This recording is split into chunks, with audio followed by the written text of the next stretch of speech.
आज बहुत लोगों के लिए, क्योंकि आज आपकी मुलाकात होगी बहुत ही वरिष्ठ प्रशासनिक अधिकारी, आईएएस अधिकारी श्री गिरवर दयाल सिंह जी से। और आप इस मुलाकात में जानेंगे कि कैसे सिविल सेवा पर की तैयारी की जाए, उन तैयारियों में क्या विशेष रूप से ध्यान रखा जाए।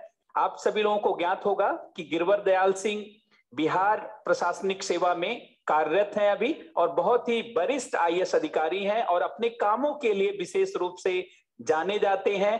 कई क्षेत्रों में आपने बहुत ही कीर्तिमान स्थापित किया है। शासन और प्रशासन में न केवल आपने एक लंबा अनुभव अर्जित किया है, बल्कि अपने काम से भी एक विशेष स्थान बनाया है। तो सिविल सेवा में कैसे तैयारी किया जाए, किन चीजों को ध्यान में रखा जाए और क्या ऐसा किया जाए जिससे आपकी तैयारी बहुत परिमार्जित हो और आपको बहुत सधे हुए तरीके से तैयारी करने में आसानी हो, तो आप सीधे बात करें। अच्छा, एक बड़ी अच्छी बात है कि न केवल प्रशासनिक सेवा के दौरान ही गिरवर दयाल सिंह जी अपनी परीक्षा की तैयारी भी जब करते रहे, तो अपनी सहजता और मौलिकता के कारण ही बहुत विशेष स्थान 51 रैंक के साथ चयनित हुए और पूरे देश में अपने ऑप्शनल के पेपर में सबसे अधिक नंबर आपने प्राप्त किया। और ये बताता है कि आप जब कोई चीज बहुत मौलिकता के साथ, बहुत ही सहजता के साथ समझते हैं, तो निश्चित रूप से उसका परिणाम भी बेहतर होता है। तो आप सीधे रूबरू हो और सीधे जानते हैं, समझें, सीधे जो है परिचर्चा में भाग लें। पहले तो आप सभी लोगों के सामने मेरी तरफ से आपका बहुत बहुत स्वागत है। सबसे पहले धन्यवाद दूंगा कि उन्होंने मुझे यहाँ पर बुलाया और आपके साथ रूबरू होने का मौका दिया। मित्रों, सबसे पहले तो मैं आपको सभी को शुभकामनाएं दूंगा। एक बहुत बड़े कर्तव्य पथ पर आप सब लोग चल रहे हैं। निश्चित रूप से यूपीएससी की जो पूरी जो यात्रा होती है वो अपने आप में कठिन होती है, और मेरे पिताजी हमेशा ये कहते हैं कि जो विद्यार्थी यूपीएससी को देने की इच्छा रखता है और पहली बार वो तैयारी शुरू करता है, तो आधी मंजिल तो वही प्राप्त कर लेता है। आपको बधाई दूंगा, विशेष रूप से आपके माता पिता को बधाई दूंगा, जिन्होंने उनके प्रेरणा से आप लोग यहाँ तक आए हैं और आप लोग तैयारी कर रहे हैं। बहुत छोटी सी समय में मैं अपनी बातों को रखूंगा। मित्रों, सबसे महत्वपूर्ण बात ये होती है कि आपका जो अस्त्र शस्त्र होता है इस तैयारी में वो बहुत अच्छा होना चाहिए। मेरा मानना है कि यहाँ पर जो अस्त्र है वो हमारे कॉन्सेप्ट्स होते हैं और शस्त्र जो होता है हमारी पुस्तकें होती है, और दोनों के बीच में एक समन्वय बना करके चलना होगा।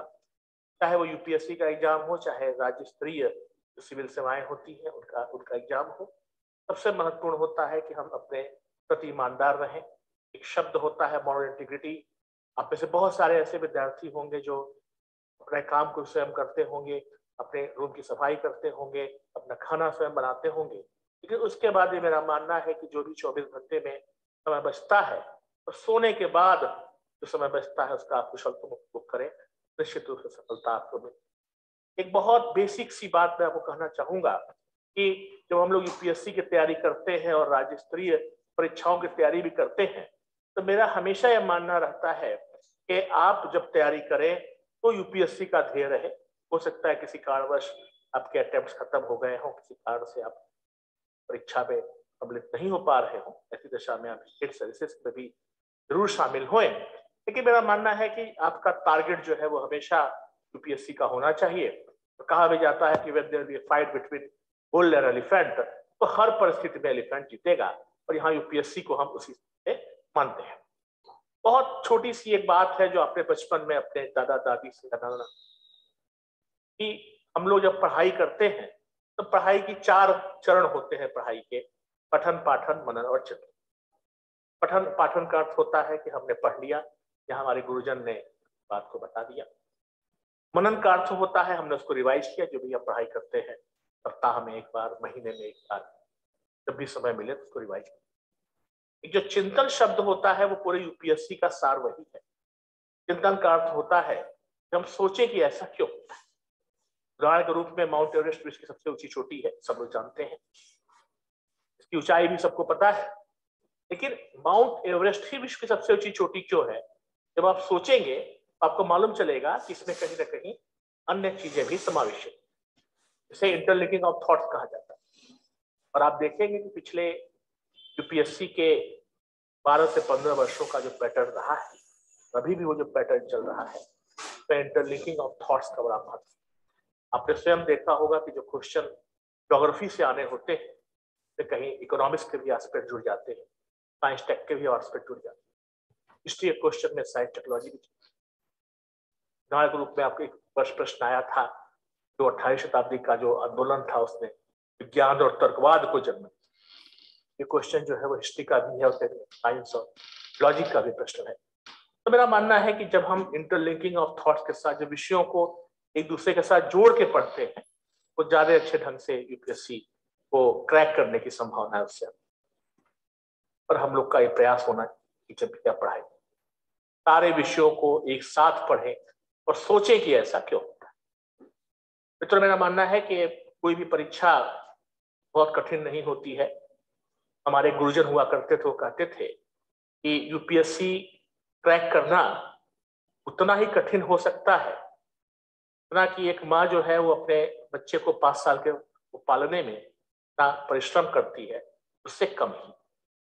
आप लोग जानते हैं कि एक माँ अपने बच्चे को जब 5 साल तक हो जाता है, सामान्यतः उसका ध्यान रखना पड़ता है, जो आवश्यकताएं होती हैं उसका ध्यान रखना पड़ता है। हो सकता है कई रातें भी खराब हो जाए। मेरा मानना है कि जो हम यूपीएससी की तैयारी करते हैं, एक माँ जो अपने बच्चे को पालने में जो 5 वर्ष तक जो काफी कम मेहनत करने हो सकते हैं। कोई भी परीक्षा कठिन नहीं होती है, असंभव कुछ भी नहीं होता है। आवश्यकता होती है हमारी इच्छा शक्ति की। दृढ़ इच्छा शक्ति के साथ आप सब लोग प्रयास करिए। मेरा यह भी मानना है कि बैड लक नाम की कोई चीज बहुत ज्यादा परीक्षा की तैयारी में नहीं होती। आपके माता पिता आपके साथ हैं, आशीर्वाद है, आपको फाइनेंस कर रहे हैं, ऐसी दशा में मेरा मानना है कि बैड लक आपको बहुत दिनों तक परेशान नहीं करेगा, निश्चित रूप से सफल होंगे। मैं पुनः उपेंद्र जी को धन्यवाद दूंगा कि उन्होंने यहाँ पर आया। अब सभी लोगों को मैं सफलता की शुभकामनाएं देता हूँ।